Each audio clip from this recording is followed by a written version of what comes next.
आज जो हम दिन मना रहे हैं वो बार बार इस चीज़ को हमें याद दिलाता है कि चाहे हम तादाद में कम हो, चाहे हम साइज़ में कम हो, लेकिन अगर हमारे पास ईमान की ताकत है तो फिर हमसे कोई जो है हमारी जिसको आज़ादी उसको छीन नहीं सकता। और इसी की माजी की आज से 27 साल कबल एक ऐसे मुल्क ने ये ऐसा कारनामा सर अंजाम दिया जो रहती दुनिया तक ना सिर्फ याद रखा जाएगा बल्कि उसकी पहचान बना पूरी उम्मत मुस्लिमा की वो पहचान बन गया है। बिल्कुल। एब्सोल्युटली। और उसके साथ साथ एक और चीज़ ये हुई कि खित्ते में अमन की जो बैलेंस है उसको बरकरार रखने में ये कितना ही अहम इकदाम हुआ।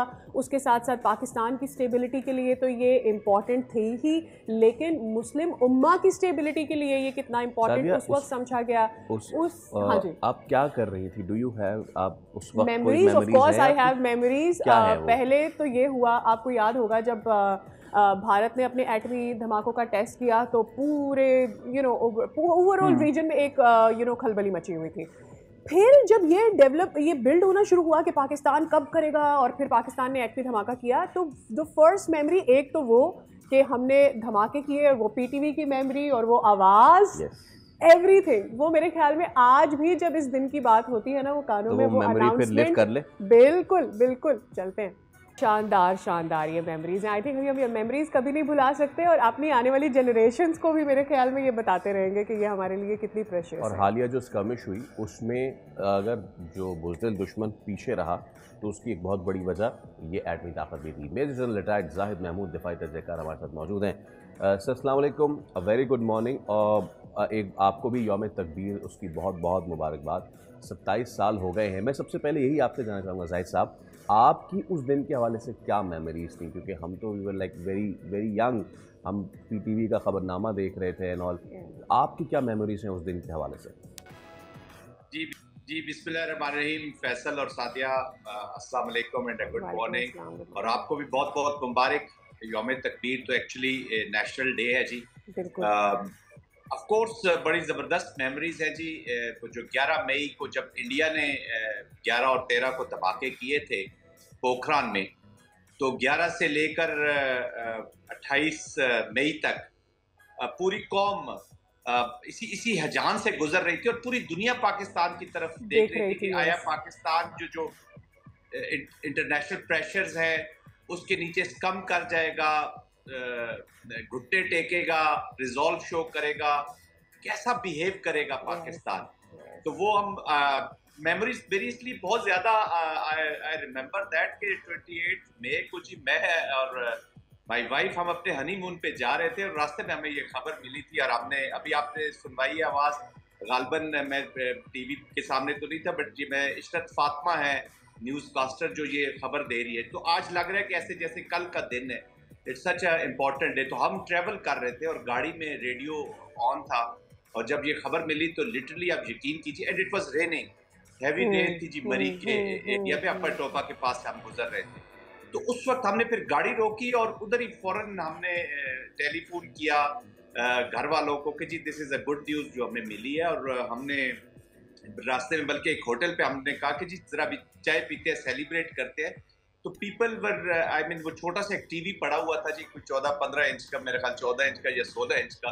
तो उसके पास कोई बहुत से लोग 30-35 लोग इकट्ठे हुए और बिल्कुल ऐसे जैसे वो टीवी के बीच पे बैठना चाह रहे हो। That was a great day जी। पाकिस्तान ने अपना जो अज़्म शो किया, रिजॉल्व शो किया, अनइमेजिनेबल अनइमेजिनेबल। और आज भी आज आपने जी आवाजें सुनाई हैं तो और वो यादें ताज़ा होगी। और ऑफ कोर्स अपनी आज़ादी की जो यादें होती है, अपनी जो रिजॉल्व की यादें होती है, दे आर ऑलवेज ग्रेट। अल्हम्दुलिल्लाह, अल्लाह का हम शुक्र अदा करते हैं। उस वक्त जब ये हमने ये एटमी धमाकों का टेस्ट किया था, मेरे ख्याल में इतनी डेप्थ नहीं थी, ना मेरे पास होगी ना फैसल। अब उसकी डेप्थ हम समझते हैं तो और ज़्यादा खुशी होती है। और अब अपनी अब घर वालों को, बच्चों को, अपने ख़ानदानों में जो उनको बताते हैं।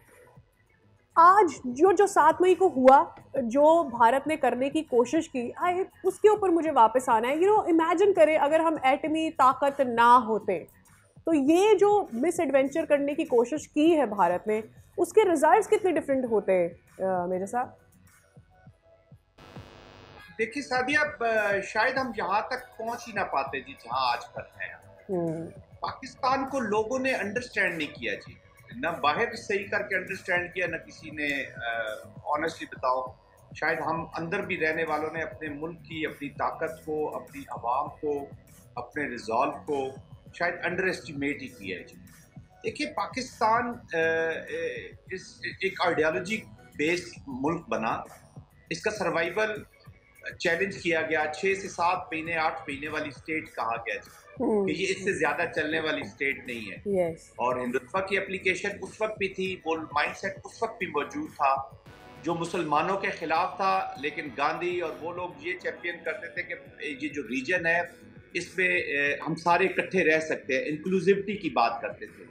लेकिन वही गांधी जो मुस्लिम और हिंदू फ्रेंडशिप का चैंपियन हुआ करते थे, कायद आज़म और हमारी तो टू नेशन थ्योरी उस वक्त भी हम उसी के बेस पे बने, और आज ये साबित हो रही है बांग्लादेश और लीवर्स की बात, वो बिल्कुल सही थी। तो उस वक्त के गांधी जो चैंपियन करते थे अपनी मुस्लिम हिंदू दोस्ती को, he was killed by Godse. Godse was an RSS individual.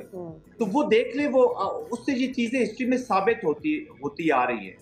Pakistan की ये जो न्यूक्लियर प्रोग्राम है, ये पाकिस्तान की डिफेंस का पैगाम देता है जी, ये पाकिस्तान के डिफेंस का पैगाम देता है, ये पाकिस्तान के पोटेंशियल का पैगाम देता है, ये पाकिस्तान की सॉवरेनिटी, पाकिस्तान की नजरियाती और जोग्राफियाई दोनों सरहदों का हिफाजत का जामिन है। आज अगर न्यूक्लियर ना हो, यही तो इंडिया कोशिश कर रहा है इस वक्त सादिया, कि इस न्यूक्लियर है ओवरहैंग के नीचे वॉर क्रिएट की जाए, स्पेस क्रिएट, टेररिज्म, ये सब झूठ, फ्रॉड, फॉल्स फ्लैग ऑपरेशन उसको यूज करने पड़े, क्योंकि कश्मीर की आज़ादी वो मुलायन करना चाहता है, और हम इस पर बहुत बातचीत कर चुके हैं। और दूसरा, वो पाकिस्तान को कमिटी ऑफ नेशन में हमेशा नीचे दिखाने की कोशिश करते हैं, आज वो खुद भाग रहे हैं। आज यही शशि तरूर जो आज से कुछ अर्सा पहले कहा करता था कि इंग्लैंड के बारे में, वो कहा करते थे कि बरतानिया का जो सूरज है वो कभी गरूब नहीं होता, और सरकास्टिकली कहते थे कि वो इसलिए गरूब नहीं होता कि अल्लाह सुब्हाना ताला भी, God also don't want to trust Britishers, yeah, I heard him, yes. हाँ, तो कि जी वो तो अल्लाह भी आपको ट्रस्ट नहीं करना चाहता। यही शंकर जो है उनके फॉरेन मिनिस्टर, ये इसी वेस्ट को कहा करते थे कि यूरोप अपनी चीजें खुद ठीक करे, हम अपने मसाइल खुद ही हल कर लें। आज उधर बैक कर रहे हैं, भाग रहे हैं, दौड़ रहे हैं। This is what this nuclear has brought to us. देखिए, ये हर पाकिस्तानी की आज़ादी का गारंटी है, ये हर पाकिस्तानी की सॉवरेनिटी की गारंटी है, ये हर पाकिस्तानी की जो आज़ादी का वो कहते हैं ना कि प्रोटेक्शन, मेन प्रोटेक्शन वो यही है, और ये एक जिंदा कौम की निशानी है। Why you are counted for, वरना आप देख रहे पाकिस्तान दुनिया में 56 के करीब 50, 55, 56 के करीब इस्लामिक कंट्रीज है। आप अपना देख ले, हर कोई आप पे फोकस करता है। पाकिस्तान का रिजॉल्व देखे कि आप पे सैंक्शंस लगती हैं, आप परफॉर्म करते हैं, आप पे जंग मुसल्लत होती है, आप परफॉर्म करते हैं। जब भी इस मुल्क के ऊपर क्राइसिस आता है तो आप परफॉर्म करते हैं। हमने जी Sadia and Faisal United Nation में गया है, मैंने पूरे director general foreign military cooperation, अब मैं अरब वर्ल्ड में, मुसलमान कंट्रीज में, अफ्रीका में, हर जगह जाता था। वो हमें एक खास नजर से देखते, कहते हैं यार तुम लोग डिफरेंट हो, you have a nuclear, you are a big military, you are a big power, और ये न्यूक्लियर जो है, अब तो आप लोग डिफरेंट हो, हम ऐसे नहीं है। फिर आप देख ले, अभी बाकी मुल्कों की हालत देख ले कि वो कहां से कहां पहुंच गए हैं। बट एनीवेज, हमारा जो न्यूक्लियर प्रोग्राम है, वी नीड टू अंडरस्टैंड, ये स्टेबिलिटी का और ये डेटरेंस का प्रोग्राम है, ये डिस्ट्रक्शन का नहीं है, ये डिस्ट्रक्शन को रोकने का प्रोग्राम है। अच्छा, अब इसमें जनरल साहब आपने एक बहुत अच्छी बात कर दी, इसी से मैं अपना अगला सवाल भी करूंगा कि यस, हमने हिस्ट्री की बात की, और यस अभी हमने रीसेंट पास्ट की भी बात की। Now looking at the future, और भारत में मज़ीद भी इस वक्त डर का माहौल है, क्योंकि वो भी रिपोर्ट कर रहे हैं, ऑब्वियसली यूएस ने भी रिपोर्ट किया है कि पाकिस्तान जो है now it's modernising it's battlefield nuclear weapons. Again वही बात कि ये हम अटैक के लिए नहीं, बल्कि वो जो हमारा एग्जिस्टेंशियल थ्रेट है इंडिया, उनकी जो बर्तरी है उसको हम मिनिमाइज करने के लिए कर रहे हैं। So that is another thing कि मतलब कि हम एक चीज़ करके सुकून से बैठ नहीं रहे हैं, बल्कि हम उसको मुसलसल मॉडर्नाइज कर रहे हैं। ये कितना इंपॉर्टेंट है आज के इस मॉडर्न वॉरफेयर में। देखिए Faisal, we need to understand कि ये जो मिलिट्री एप्लीकेशन होती है या जो मॉडर्नाइजेशन होती है, ये इवॉल्विंग सिचुएशन के साथ साथ ये इस प्रोसेस का नाम है। तो आप ये नहीं कर सकते। अभी देखे ना, पाकिस्तान ने जो अपना डिफेंस किया है, इस मार्के में जो बुनियादन मखसूस है, ये उस फील्ड में किया है जिसका आम पाकिस्तानी को शायद मालूम भी ना हो कि यहाँ से हम आपने उनके 4 जहाज पहले दिन जो उड़े हैं रफाइल, आपने इलेक्ट्रॉनिकली उनको इंगेज किया और उन्होंने इमरजेंसी लैंडिंग अम्बाला से टेक ऑफ किया, इमरजेंसी लैंडिंग करनी पड़ी श्रीनगर में। उनकी तो वो कहते हैं ना टांगे उसी वक्त से कांपना शुरू हो गई थी कि व्हाट हैज हैपेंड एंड वो इतने बंद गली में थे कि उन्होंने अगला एक्शन किया तो आपने उनके 6 जहाज मार गिराए। आप इलेक्ट्रॉनिक फील्ड पे गए हैं, आपने फिर आईएसआर में जो इंटेलिजेंस और रिकॉग्निशंस है, स्पेस है, उसको आपने डोमिनेट किया है। आप फिर साइबर में आप डोमिनेट कर गए। तो इंडियंस वर शॉक्ड और उन्हें समझ ही नहीं आई कि हमारे साथ हुआ क्या। और पाकिस्तान के लोग भी इस तरह शॉक पे चले गए कि पाकिस्तान इन फील्ड में कहाँ तक चला गया। तो ये इवॉल्विंग प्रोसेस है। देखिए, एनिमी के जितनी भी वो डेवलपमेंट करेगा, हमारा एक ही मकसद है, हमारी फौज का, हमारे डिफेंस का, हमारे दिफा का, हमारे न्यूक्लियर का, और वो है भारत। क्योंकि it is an established fact कि भारत हमारे वजूद से नफरत करता है। भारत ला इलाहा इल्लल्लाह मोहम्मद रसूलुल्लाह को इनसाइड भारत और आउटसाइड भारत नहीं देख सकता, वो बर्दाश्त नहीं कर रहा। वो मुसलमान उससे बर्दाश्त नहीं होता, उससे सिख बर्दाश्त नहीं हो रहा, उससे क्रिश्चियन बर्दाश्त हो रहा है। हिंदुत्व के अलावा इस इंडिया को जो अपने आप को बड़ा सेकुलर कहता था, हिंदुत्व का माइंडसेट की एप्लीकेशन ये है कि वहाँ ना अपोजिशन है, वो मीडिया जिसका नाम होता है रिस्पॉन्सिबिलिटी, जिसका काम करेक्शन लगाना है, जिसका काम वॉच डॉग होता है, जो अपनी कौमों को आगे लेके चलते हैं, वो गोदी मीडिया बन के उसने पूरे भारत को एक ज़हनी मरीज बना दिया। आज इंडियंस आप इनकी सोशल वेबसाइट्स पे चले जाए, इनसेन। अच्छा, अब लोगों ने इनको एंजॉय करना शुरू कर दिया जी। To be very honest, they are not taking them seriously.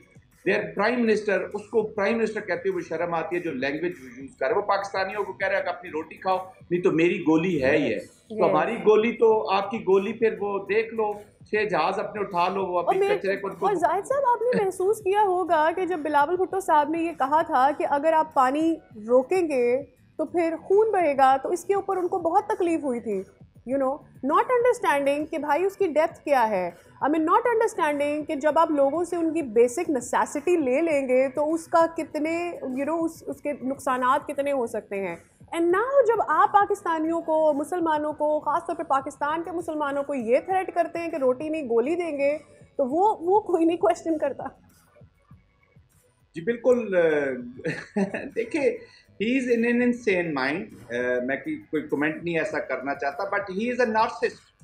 Bharat को चाहिए कि अब इसकी देखिए ना, फर्ज करें सादिया न्यूक्लियर जंग हो जाती है, खुदा ना करे ऐसी नौबत पहुंचे, तो 2 अरब लोग जो इस खित्ते के, इसमें इंक्लूडिंग इंडिया, अभी इंडिया देखे उन्होंने एक टारगेट कह दिया जी का एक्ट ऑफ टेररिज्म, जो वो करते खुद ही हैं, क्योंकि अपना गांव में हमारी आज़ादी की जो तहरीक है, तस्वीर को उसको छुपाना चाहते हैं, और गुरबख्श सिंह को कभी मरवाना चाहते हैं अमेरिका में, निजर सिंह को आप कनाडा में जाके मरवा देते हैं, अमृतसर पे आप 5 मिसाइल फायर कर देते हैं, कुपवाड़ा में आप गुरुद्वारा गिरा को मरवा देते हैं, कश्मीर कुलभूषण जैसा मंकी हमारे पास बैठे हो, तो टेररिज्म तो आप खुद कर रहे हैं। बट एनीवे, कहते जी any act of terrorism will be taken as act of war on response. तो ऐसे मुल्क में जहां वॉर मॉन्गरिंग हो रही हो, जहां हर वक्त जंग सुबह दोपहर शाम उनके लाउंजेस, ड्राइंग रूम्स, टीवी, हर जगह पे पाकिस्तान, जंग, लड़ाई, तो वहां पे who would invest in that country?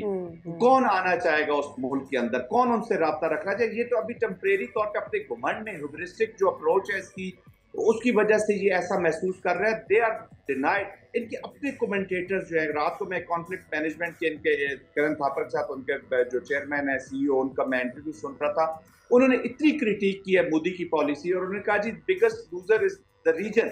वो रीजन की बात कर रहे हैं। ये यहाँ पे चूंकि चाइना के साथ कंपटीशन में, तो ये अपना इंस्टेबिलिटी ला रहा है। सबसे बड़ी इंस्टेबिलिटी ये लाएगा इंडिया के अंदर, और ला चुका है। इंडिया अपनी डिसइंटीग्रेशन की तरफ जा रहा है, खुद अपने पांव पे इसने कुल्हाड़ी मारी है। और वैसे पाकिस्तान को क्या समझा हुआ है कि यहाँ कौम बसती है सादिया, यहाँ लोग नहीं बसते, यहाँ एक कौम बसती है।